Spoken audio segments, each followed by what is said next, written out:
नमस्कार साथियों। ना रुकना है ना थकना है, बस मेहनत करके लक्ष्य को पाना है। इसी उद्देश्य और मोटिवेशन के साथ हम लोग बात कर रहे हैं भारत के भूगोल की। और भारत के भूगोल में हम अध्ययन कर रहे हैं भारत के पड़ोसी देश और उनकी स्थलीय सीमा के बारे में। साथ ही पड़ोसी देश और स्थलीय सीमा के साथ साथ भारत के उन देशों के साथ कौन कौन से विवाद है, उन विवादों पर बात कर रहे हैं। तो देखिए, इसी कड़ी में हम लोग बात कर रहे हैं भारत चीन विवाद की। तो देखिए, समझना को कि यह जो हमारा भारत है, यह भारत और यह है चीन।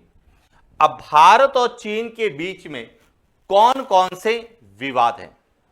तो भारत और चीन के मध्य जब विवादों की श्रृंखला में बात करते हैं तो सबसे बड़ा जो विवाद है वह है अक्साई चीन विवाद, जिसके बारे में हमने पिछले क्लास में विस्तार से अध्ययन किया कि अक्साई चीन क्या है, अक्साई चीन जो है कब चीन के नियंत्रण में आया और वर्तमान में अक्साई चीन को लेकर विवाद का प्रमुख कारण क्या है। और इसी कड़ी में आज हम बात करने वाले हैं कुछ और प्रमुख विवाद, जिसमें जो है वह है एक तो डोकलाम विवाद। तो देखिए, यह जो हमारा भारत है, यह भारत और यह चीन, इसके मध्य विवादों में बात करते हैं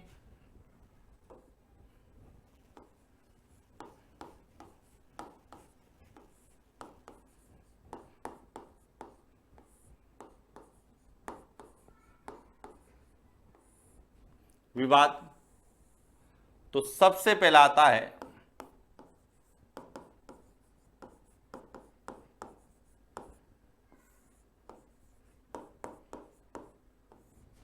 अक्साई चीन विवाद। और अक्साई चीन विवाद के बारे में हमने पिछले क्लास में विस्तार से अध्ययन किया है। आज हम बात करेंगे एक तो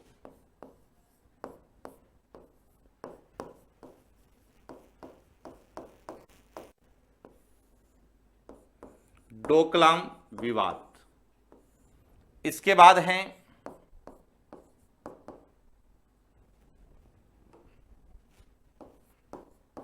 स्टेपल वीजा विवाद, और इसके बाद हम बात करेंगे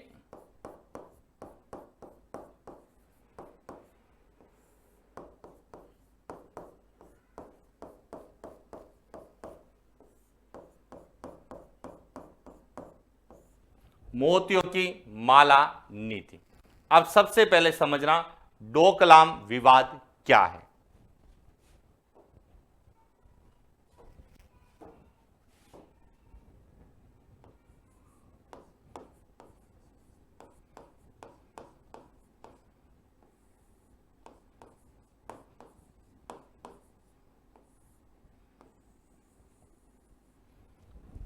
अब जैसे डोकलाम एक पर्टिकुलर क्षेत्र का नाम है।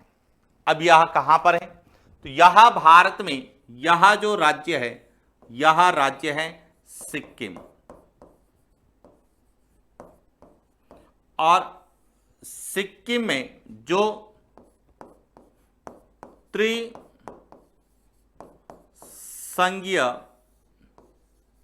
क्षेत्र है, और यह त्रिसंघीय क्षेत्र क्या है?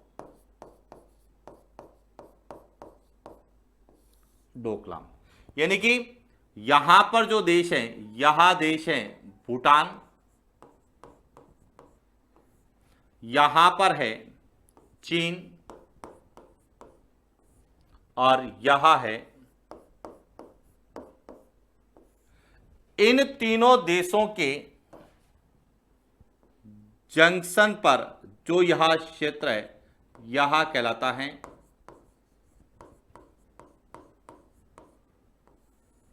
डोकलाम क्षेत्र। जो कि भारत के सिक्किम राज्य में है। पहला पॉइंट क्लियर हो गया कि डोकलाम क्या है, यहां सिक्किम में भारत चीन भूटान की सीमा पर अवस्थित त्रिसंघीय क्षेत्र है और यह जिस घाटी में स्थित है उस घाटी को कहा जाता है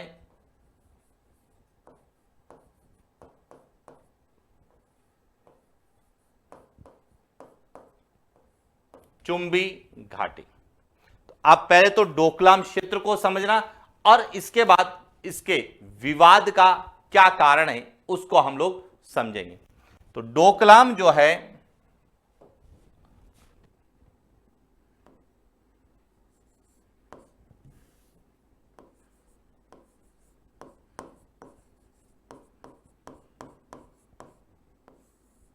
डोकलाम क्षेत्र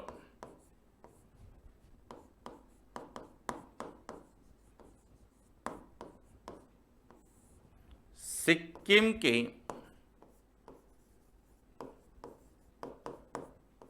चुंबी घाटी में स्थित भारत चीन भूटान की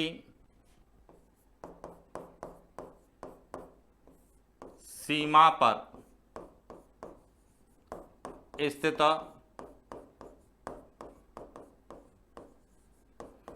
त्रिसंघीय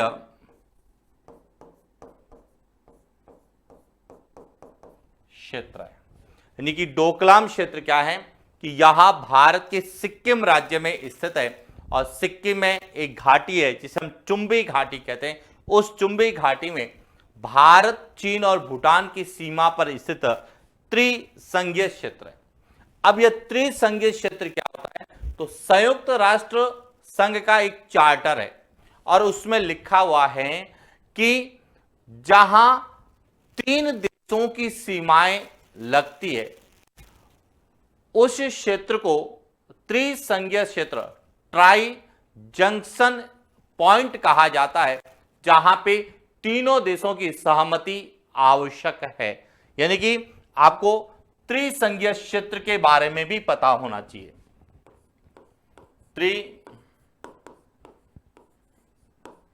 त्रिसंघीय क्षेत्र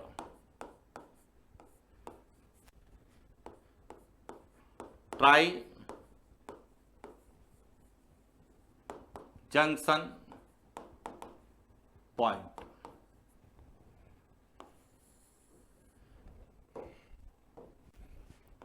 यूएनओ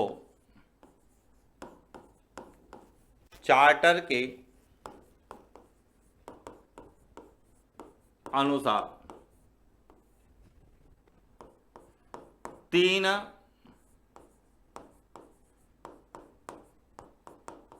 देशों की सीमा पर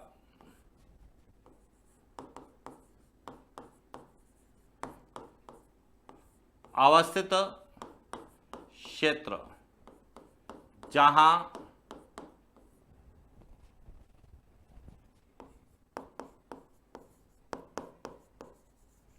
संबंधित तीनों देशों की सहमति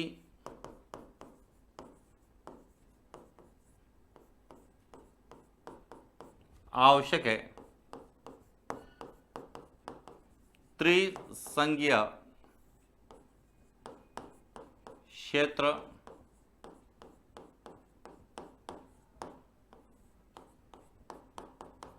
कहलाता है। तो त्रिसंघीय क्षेत्र क्या है यह क्लियर हो गया कि यूएनओ संयुक्त राष्ट्र चार्टर के अनुसार यदि बात करें कि ऐसा क्षेत्र जो 3 देशों की सीमा पर स्थित है और जहां पे तीनों देशों की सहमति आवश्यक है, किसी तरह का यदि आप कार्य करेंगे तो तीनों देशों की सहमति आवश्यक हो, उसे हम त्रिसंघीय क्षेत्र कहते हैं। और यह जो डोकलाम है, यह भारत, चीन और भूटान की सीमा पर स्थित त्रिसंघीय क्षेत्र है। अब यह विवाद का कारण क्या है? तो विवाद का कारण है कि वर्ष 2017 में, वर्ष 2017 में चीन द्वारा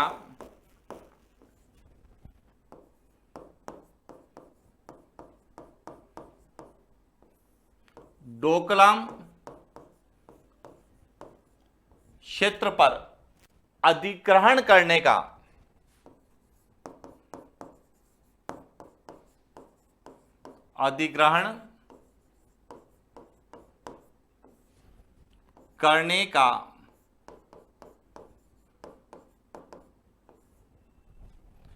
प्रयास किया, जो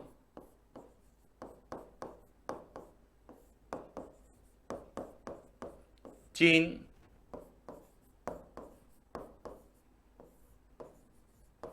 विवाद का कारण था। Point clear? और जब भारत और भूटान ने त्रिसंघीय क्षेत्र का विरोध किया या इस डोकलाम पर चीन के अधिग्रहण का विरोध किया, तो चीन ने जो है यह डोकलाम क्षेत्र को क्या कर दिया? खाली कर दिया।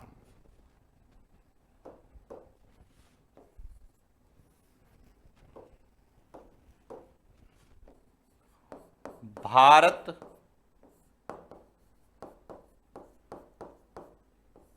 भूटान द्वारा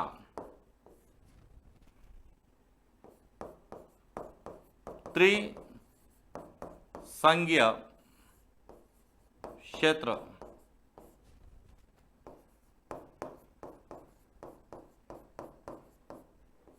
डोकलाम के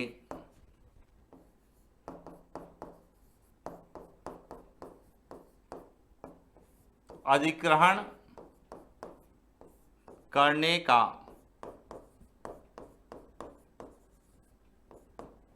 विरोध किया,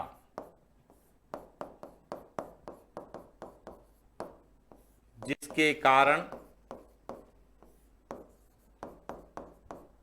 चीन को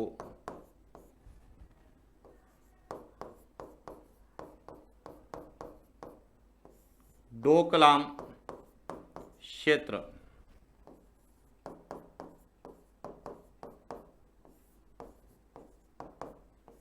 छोड़ना पड़ा।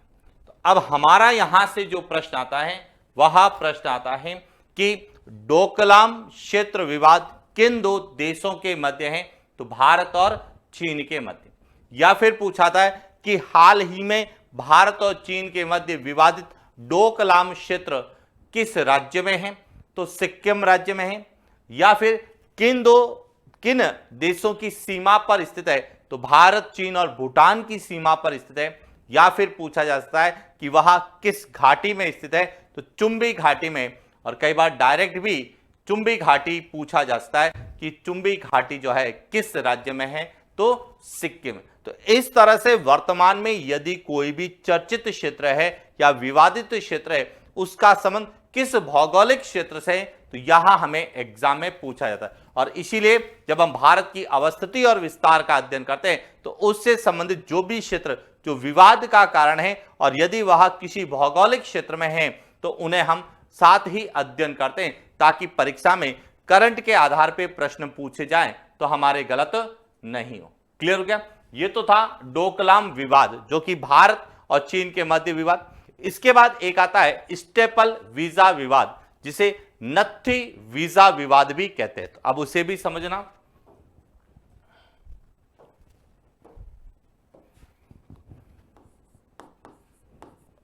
स्टेपल वीजा विवाद, इसे कहा जाता है नत्थी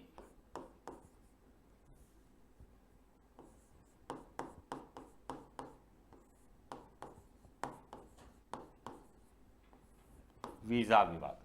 अब ये स्टेपल या नत्थी वीजा विवाद क्या है? तो यहां है कि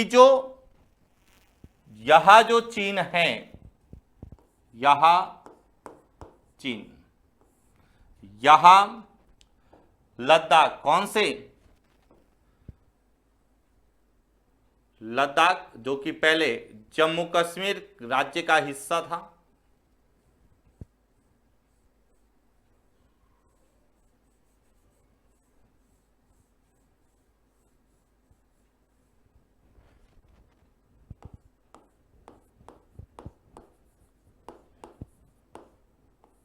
लद्दाख, और यहां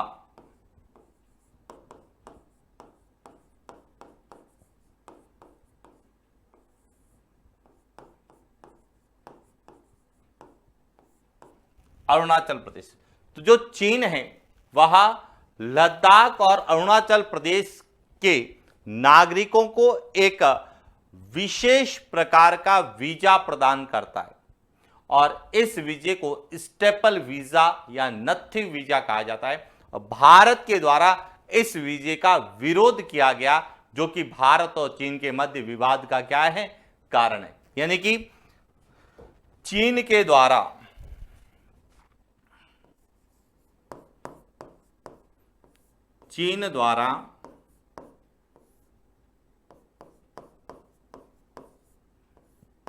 जम्मू कश्मीर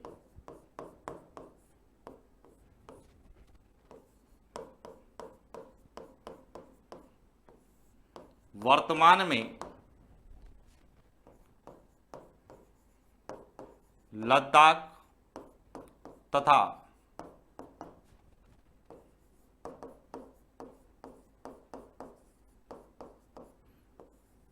अरुणाचल प्रदेश के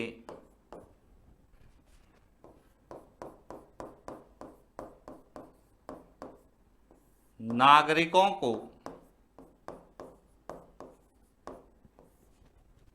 दिया जाने वाला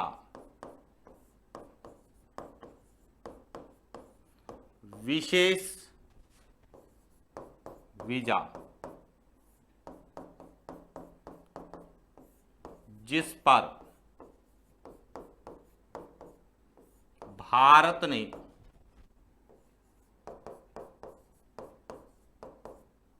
आपत्ति दर्ज की कि भारत, जो कि संघ और राज्यों का क्षेत्र है, उसमें से किसी पर्टिकुलर एक राज्य या एक संघ क्षेत्र में किसी विशेष प्रकार का वीजा देना चीन की नीति जो है वह भारत के विरुद्ध है, और भारत ने इस स्टेपल या नत्थी वीजे का क्या विरोध किया, और इसीलिए यह स्टेपल वीजा भारत और चीन के मध्य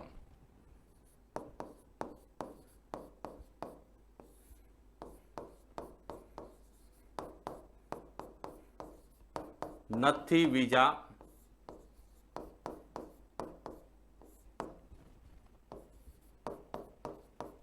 चीन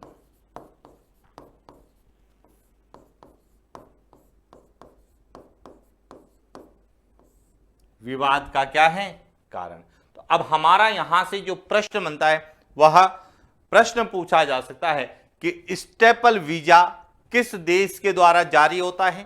तो चीन के द्वारा। और किन राज्यों के लिए या किन क्षेत्र के लोगों के लिए यह विशेष प्रकार का वीजा है? तो यह लद्दाख और अरुणाचल प्रदेश के नागरिकों के लिए विशेष प्रकार का वीजा, जो कि चीन के द्वारा दिया जाता है, और जिसका भारत ने विरोध किया, और इसीलिए यह जो स्टेपल वीजा या नत्थी वीजा है, यह भारत और चीन के मध्य विवाद का कारण भी बना हुआ है। क्लियर हो गया? इसके बाद आता है जो सबसे महत्वपूर्ण है, वह है मोतियों की माला, स्ट्रिंग ऑफ पर्ल्स, मोतियों की माला। अब इसको भी अच्छे से समझने की कोशिश करना, जो सबसे इंपॉर्टेंट है, जिसे हम कहते हैं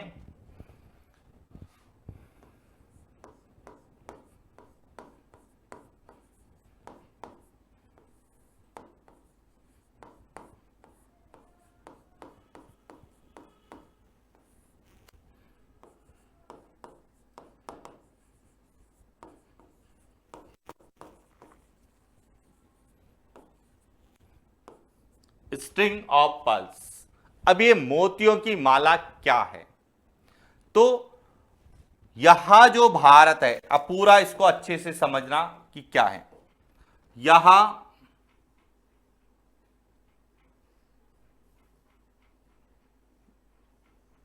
भारत है,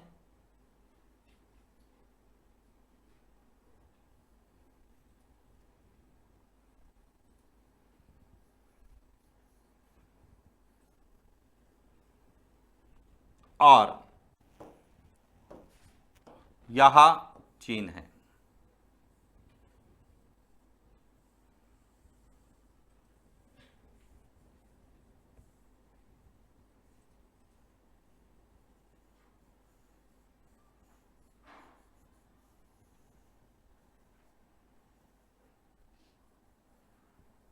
यह चीन।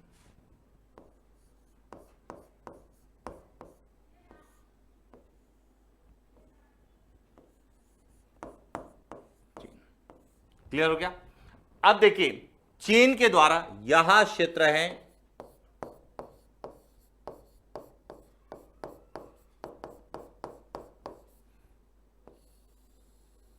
हिंद महासागर। अब चीन के द्वारा भारत को हिंद महासागरीय क्षेत्र में घेरने की जो नीति है उसे कहा जाता है स्ट्रिंग ऑफ पर्ल्स, मोतियों की माला। और इस नीति के तहत या भारत को घेरने की नीति के तहत चीन के द्वारा भारत के हिंद महासागरीय क्षेत्रों में अनेकों नौसैनिक अड्डों का निर्माण विभिन्न बंदरगाहों पर किया जा रहा है, और इसीलिए यह भी भारत और चीन के मध्य विवाद का कारण है। कहां कहां किया जा रहा है देखिए, चीन जो है एक तो पाकिस्तान में यहां पर एक बंदरगाह का निर्माण कर रहा है जिसे ग्वादर बंदरगाह कहा जाता है। क्या कहा जाता है? ग्वादर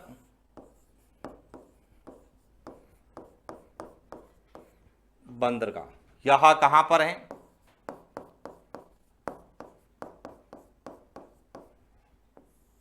पाकिस्तान में।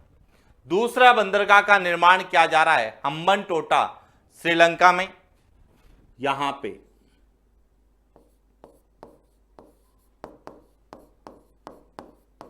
टोटा,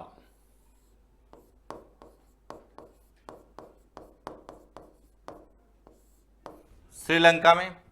इसके बाद एक किया जा रहा है कोको द्वीप पर, क्या कपू बंदरगाह, यहां पे। क्या कप्पू बंदरगाह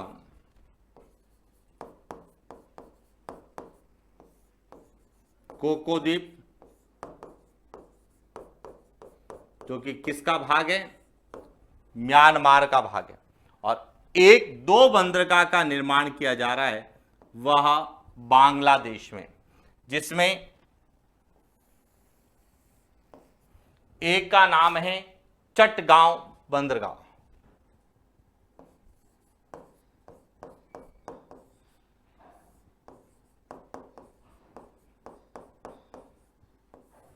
और दूसरा जो बंदरगाह है उसका नाम है पायरा बंदरगाह।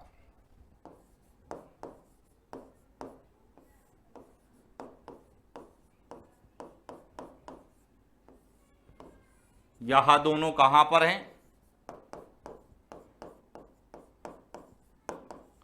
यानी कि चीन के द्वारा भारत के जो पड़ोसी देश हैं उन पड़ोसी देशों में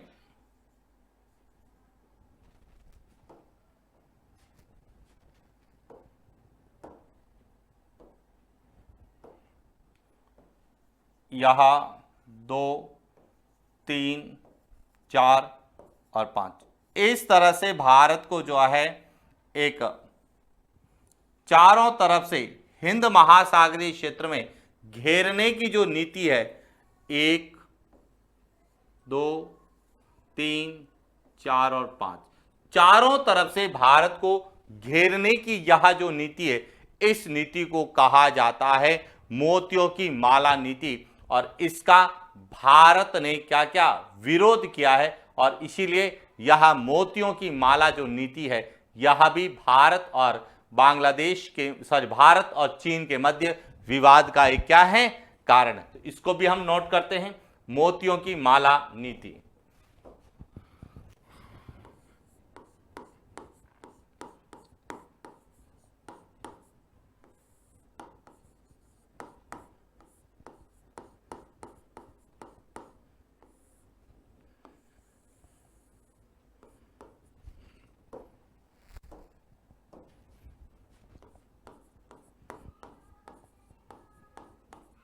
हिंद महासागरीय क्षेत्र में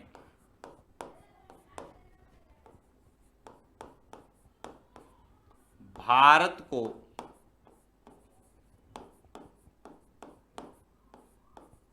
घेरने की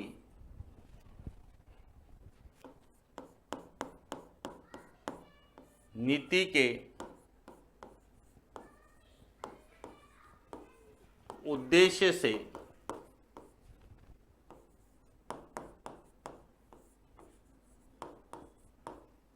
चीन द्वारा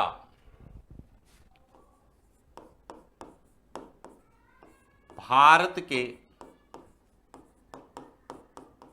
पड़ोसी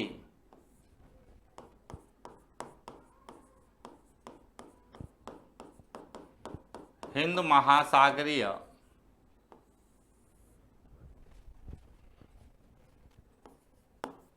देश ऑब्लिक क्षेत्रों में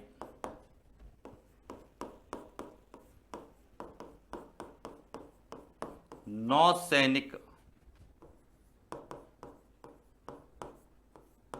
अड्डों की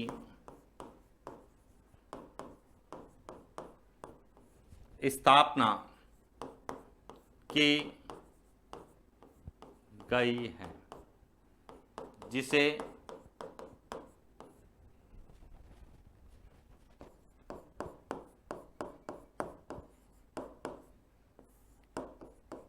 मोतियों की माला कहा जाता है।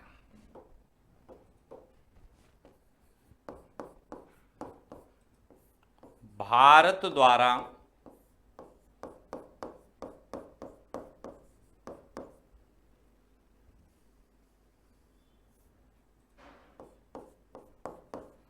हिंद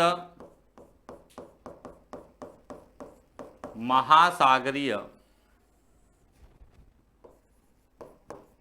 क्षेत्र में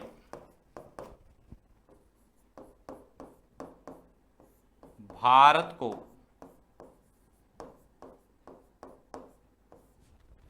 घेरने की नीति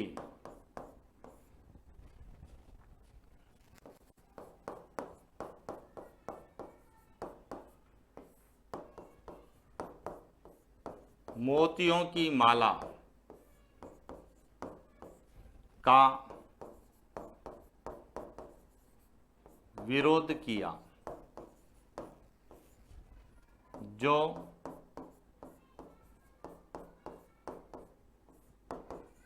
भारत चीन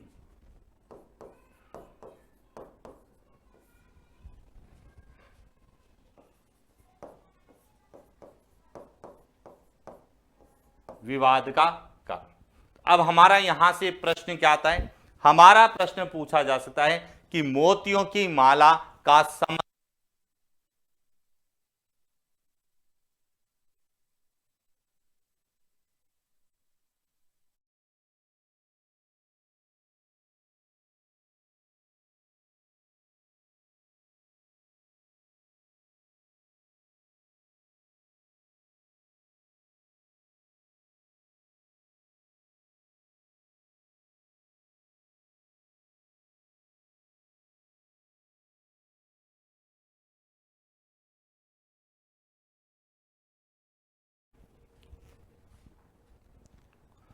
तो आपसे पूछा जाएगा मोतियों की माला का संबंध किससे है, तो यहां चीन द्वारा भारत को घेरने की एक नीति है। या फिर पूछा जा सकता है मोतियों की माला के तहत चीन के द्वारा कहां कहां पर अपने नौसैनिक अड्डे स्थापित किए गए। एक तो ग्वादर बंदरगाह पूछा जा सकता है जो कि पाकिस्तान में है, एक हम्बन टोटा पूछा जा सकता है जो श्रीलंका में है, एक क्या कपू बंदरगाह जो कि कोको द्वीप पर म्यांमार में है, और कोको द्वीप जो कभी पहले भारत का हिस्सा हुआ करता था वर्तमान में म्यांमार के पास है, और चटगांव और पायरा बंदरगाह जो कि बांग्लादेश के तटीय हिंद महासागरीय बंदरगाह है। इन सभी पर चीन के द्वारा जो है नौसैनिक अड्डे स्थापित किए गए हैं, और इसी के माध्यम से वह हिंद महासागरीय क्षेत्र में भारत को घेरने की कोशिश कर रहा है, और इस भारत को घेरने की नीति को ही मोतियों की माला कहा गया है। क्लियर हो गया। अब देखिए वर्तमान में भारत के द्वारा इस मोतियों की माला या भारत को घेरने की नीति का जवाब देते हुए भारत ने भी अपनी एक पॉलिसी बनाई जिसे डायमंड नेकलेस पॉलिसी, हीरो का हार नीति के नाम से जाना जाता है। और आपसे पूछा जाए हीरो का हार नीति का संबंध किससे है, तो वह है भारत से, और यहां हिंद महासागरीय क्षेत्र में चीन द्वारा भारत को घेरने के जवाब में इस नीति को बनाया गया है। अब यह क्या है, तो बात करते हैं डायमंड नेकलेस पॉलिसी की।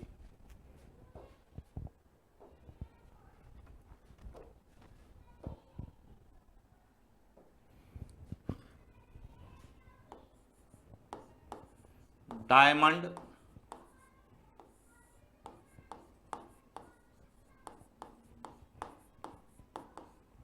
नेकलेस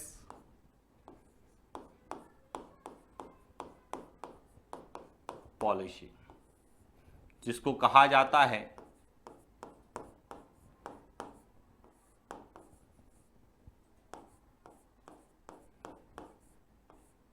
हीरो के हार की नीति। क्या कहा जाता है, हीरो के हार की नीति। अब यहां हीरो के हार की नीति क्या है, अब बहुत सिंपल है समझना कि यह भारत जो है, यह भारत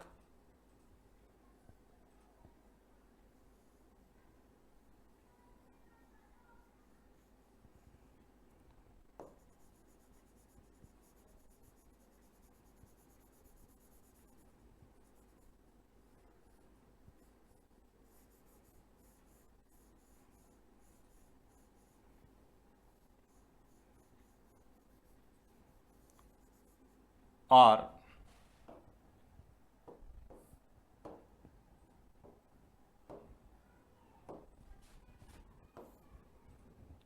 यह है चीन।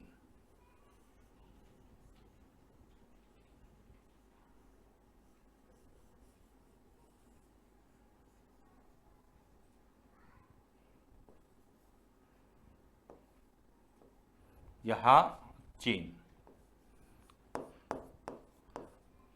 अब चीन के द्वारा भारत को घेरने की एक नीति बनाई गई,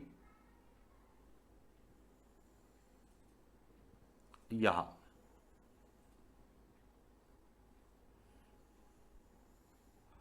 इस तरह से चीन ने भारत को हिंद महासागरीय क्षेत्र में घेरने की नीति बनाई।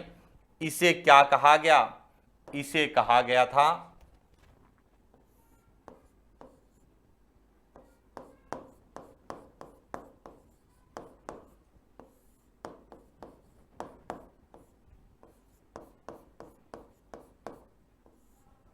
मोतियों की माला, जिसके बारे में हमने चर्चा की कि चीन के द्वारा हिंद महासागरीय क्षेत्र में भारत को घेरने के लिए नौसैनिक अड्डे स्थापित किए गए पाकिस्तान में, श्रीलंका में, म्यांमार में और बांग्लादेश में, और चारों तरफ से हिंद महासागरीय क्षेत्र में भारत को घेरने के लिए चीन की जो नीति थी उसे कहा गया मोतियों की माला। अब इसके विरोध में, यानी कि चीन की जो यह नीति थी जिसे मोतियों की माला कहा जाता है, इस नीति के विरोध में भारत ने एक नई नीति बनाई जिसे कहा गया डायमंड नेकलेस पॉलिसी, यानी कि हीरो के हार की नीति। अब ये डायमंड नेकलेस पॉलिसी क्या थी? इसके तहत भारत ने भी जो है हिंद महासागरीय क्षेत्र में अपने 9 सैनिक अड्डे स्थापित किए। कहां कहां किए, अब समझना। भारत ने जो है वह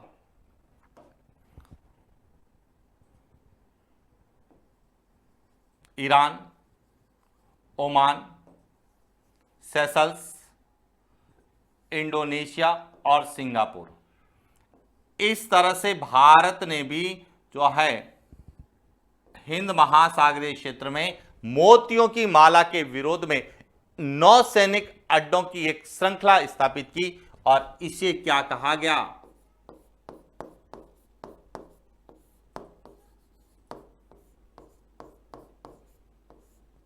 हीरो का हार या डायमंड नेकलेस कहा गया। अब इसके तहत भारत ने जो है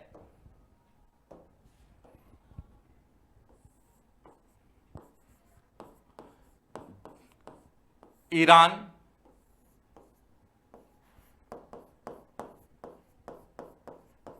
ओमान,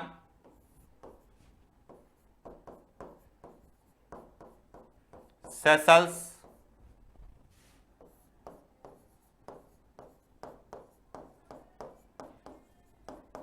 इंडोनेशिया और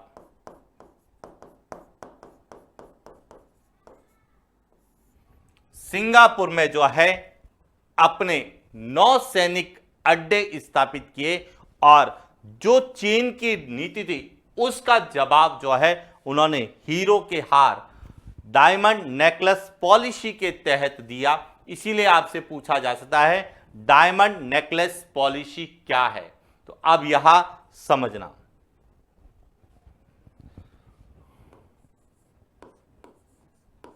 डायमंड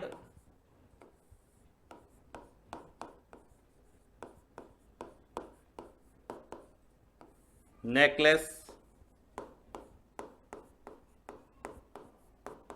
पॉलिसी, जिसे कहा जाता है हीरो के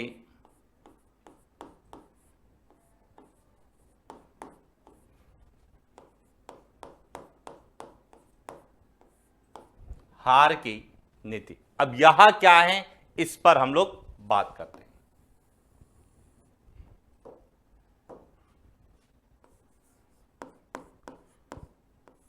चीन द्वारा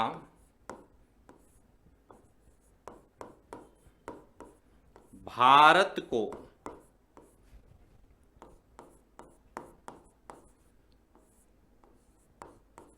हिंद महासागरीय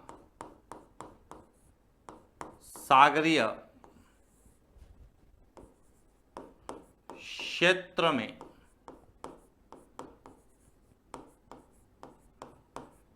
घेरने की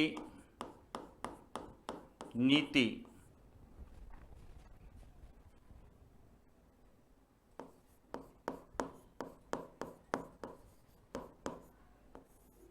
मोतियों की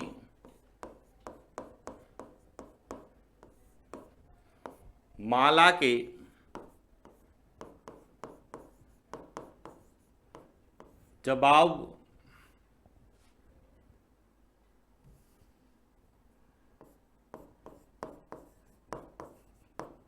जवाब या विरोध में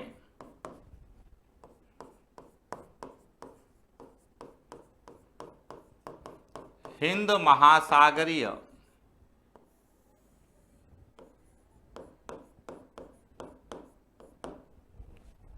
क्षेत्रों में अपने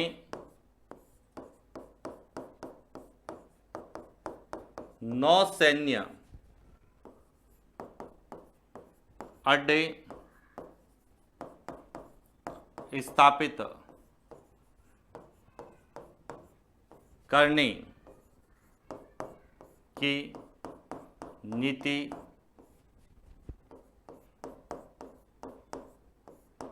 हीरों के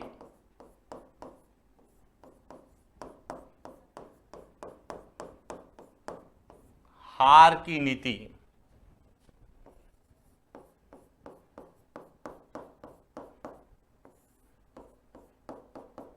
कहलाती। पॉइंट क्लियर हो गया। अब आता है कि भारत ने जो है डायमंड नेकलेस पॉलिसी यानी हीरो के हार की नीति के तहत कहां कहां पर अपने नौसैन्य अड्डे स्थापित किए गए। तो देखिए इसमें एक तो नौसैन्य अड्डा जो स्थापित किया गया है वह ईरान में चाबहार पोर्ट पर। कहां पर?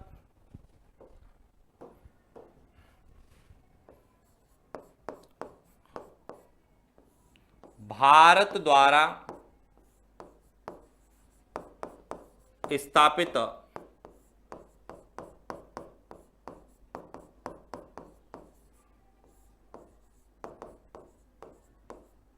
नौसैन्य अड्डे कहां कहां स्थापित किया? एक तो क्या है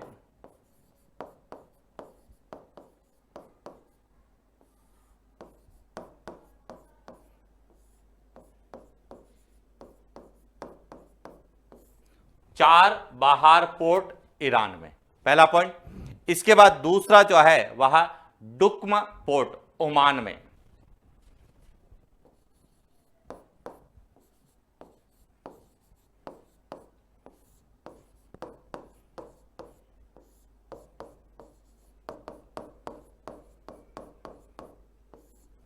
डुक्म पोर्ट कहां पर है? ओमान में। इसके बाद दक्षिण अफ्रीकी यानी अफ्रीकी देश है जिसका नाम है सेशल्स। सेशल्स में अम्सम्पन आइलैंड पर।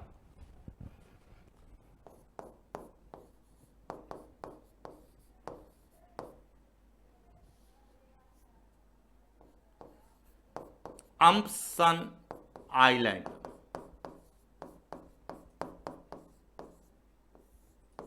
यहां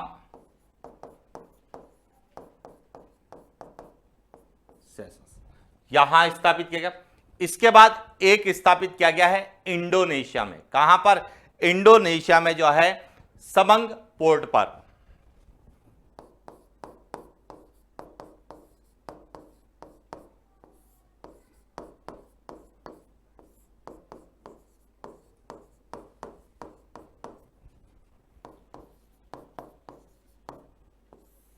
समंग पोर्ट इंडोनेशिया में।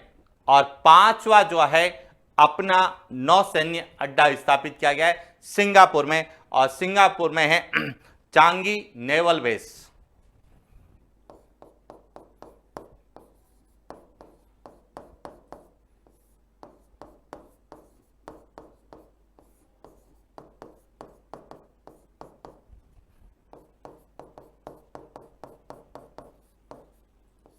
तो इस तरह से चीन ने 4 देशों के ओर से भारत को घेरने की कोशिश की, वहीं भारत ने जो है 5 देशों से चीन की मोतियों की माला नीति को घेरा, और इसीलिए इसे नेकलेस पॉलिसी या हीरो के हार की नीति कहते हैं।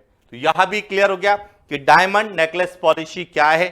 तो यह भारत की चीन के मोतियों की माला के विरुद्ध बनाई गई नीति है, और इसके तहत भारत ने अपने 9 सैन्य अड्डे स्थापित किए, Chabahar, Duqm port, Assumption island, Sabang port और चांगी नेवल बेस। अब हमारा प्रश्न क्या बनता है उस पर बात करते हैं।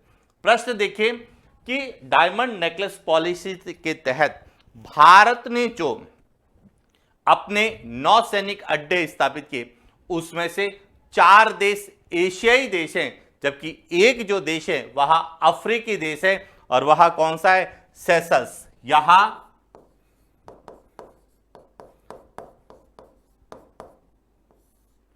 अफ्रीकी देश है, और इसीलिए प्रश्न यहीं से पूछा जा सकता है निम्न में से कौन सा एक एशियाई देश या एशियाई जो है नौसैनिक पोर्ट या द्वीप नहीं है। तो ये ध्यान रखना, प्रश्न जब हमें ज्योग्राफी से पूछे जाते हैं तो महाद्वीपों के संदर्भ में भी यह प्रश्न बन सकता है कि कौन सा भारत एशिया का भाग है और कौन सा एशिया महाद्वीप का भाग नहीं है।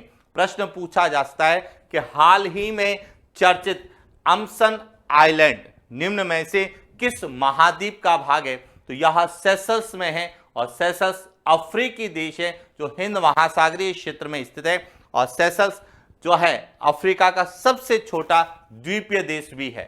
तो इसीलिए यहां से प्रश्न बनने की संभावना है और महाद्वीपों के संदर्भ में या द्वीपों के संदर्भ में प्रश्न वर्तमान में भारत की डायमंड नेकलेस पॉलिसी के आधार पर पूछे जाने की संभावना है। और आपसे पूछा भी जा सकता है कि चीन की स्ट्रिंग ऑफ पर्ल्स के विरुद्ध में भारत ने कौन सी नीति लागू की?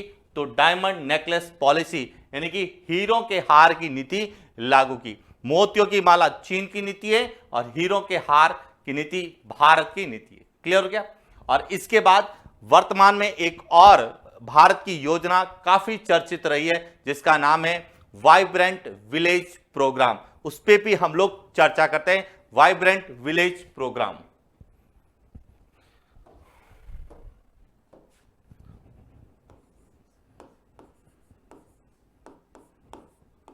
वाइब्रेंट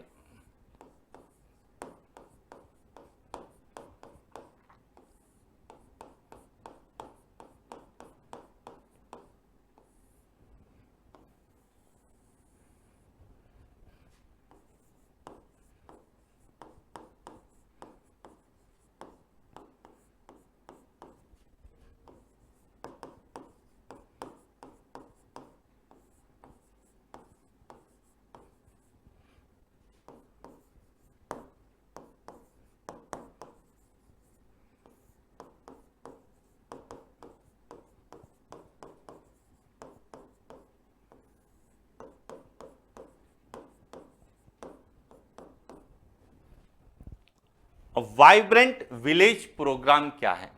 अब वाइब्रेंट विलेज प्रोग्राम है कि चीन के द्वारा भारत का जो यह भाग है, यहां देखिए यह भारत हमारा,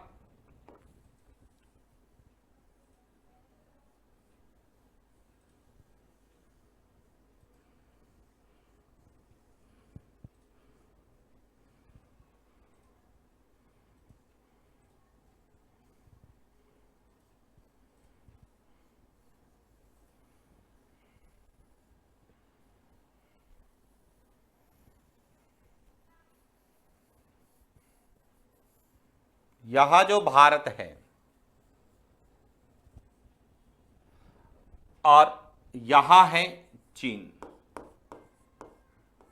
और चीन के साथ भारत की जो सीमा लगती है वह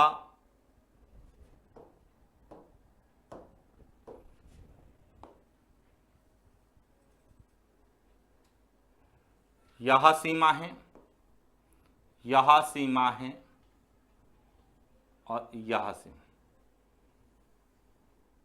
यह सीमा जो है चीन के साथ लगती है। तो देखिए चीन के द्वारा भारत के सीमावर्ती क्षेत्रों में बार बार जो है अधिग्रहण करने का प्रयास किया जा रहा है।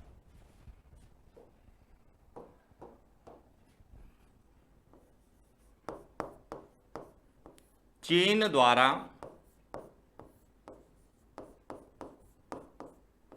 भारत के सीमावर्ती क्षेत्रों को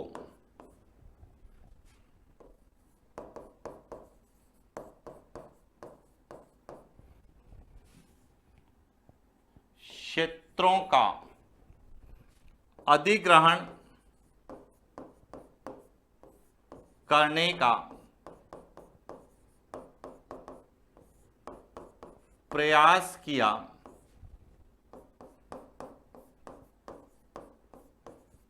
जा रहा है।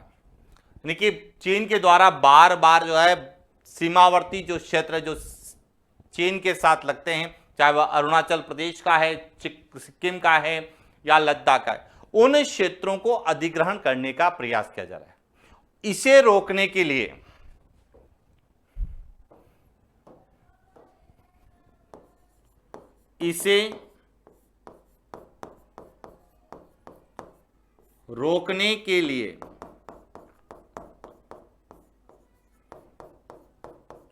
भारत ने 2022-23 के बजट में लद्दाख,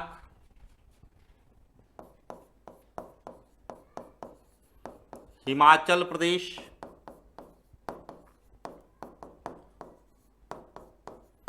उत्तराखंड, सिक्किम,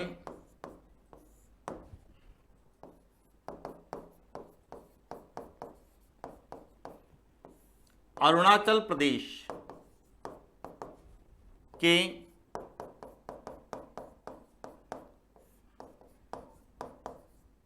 सीमावर्ती गांवों को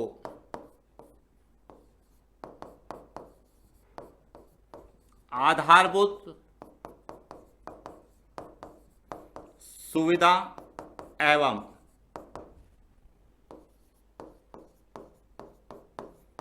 इंटरनेट से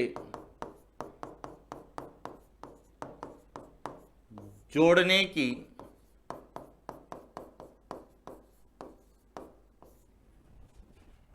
प्रमुख योजना वाइब्रेंट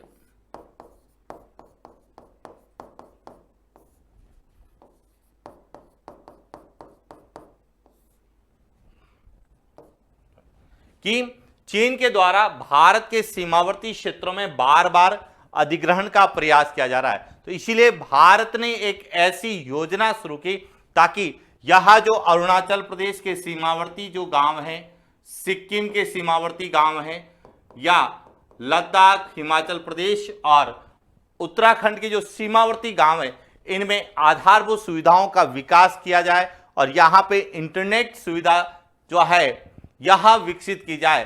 तो इन क्षेत्रों में लोगों का जो है ये कह सकते जीवन स्तर में सुधार होगा और यही जीवन स्तर का सुधार जो है वह चीन के अधिग्रहण करने की जो एक परंपरा है उसको कम करेगा। और इसी उद्देश्य से भारत के जो वर्तमान गृह मंत्री है उनके द्वारा अप्रैल 2023 में किबिथु अरुणाचल प्रदेश से इस योजना की क्या की शुरुआत की।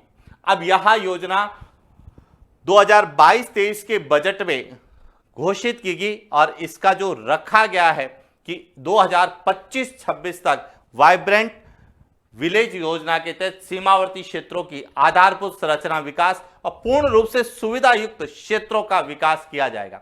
वर्तमान में यह भारत के अरुणाचल प्रदेश में 3 गांवों में लागू की गई है। कौन कौन सा है? तो यहां जो है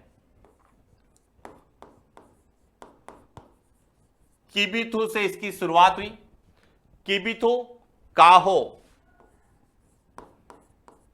और तीसरा है मुसाई।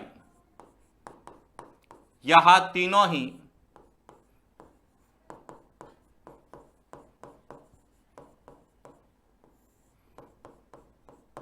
अरुणाचल प्रदेश के गांव है। इन तीनों गांवों में जो है यह योजना प्रारंभ की गई है। कौन सी योजना? वाइब्रेंट विलेज योजना। और इसीलिए पूछा जा सकता है कि वाइब्रेंट विलेज योजना का उद्देश्य क्या है? तो चीन की अधिग्रहण करने की जो परंपरा है उसको रोकना या उसको नियंत्रित करना। इसकी शुरुआत कब हुई है? तो अप्रैल 2023 में हुई है और इसको घोषित कर किया गया था। तो यह भारत सरकार ने बजट 2022-23 में इसको घोषित किया गया और इसको पूरा करने का जो लक्ष्य है वह वर्ष 2025-26 रखा गया कि वर्ष 2025-26 तक इस योजना को पूरा कर दिया जाएगा।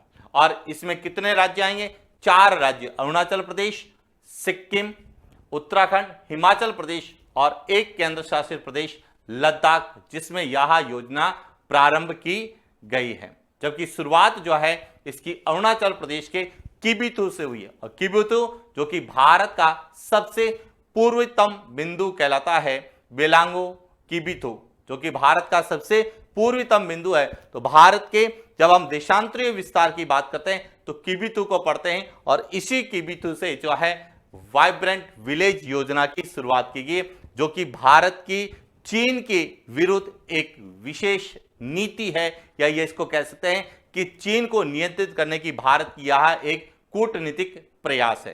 क्लियर हो गया? तो इस तरह से भारत और चीन के मध्य कौन कौन से विवादित क्षेत्र हैं और उन क्षेत्रों में कहां पे विवाद है, विवाद के क्या कारण हैं, और उन विवादों को रोकने के लिए या उन नीतियों के विरुद्ध भारत के द्वारा क्या जवाबी कार्रवाई या जवाबी नीतियां घोषित की गई, उनके बारे में हमने विस्तार से अध्ययन किया।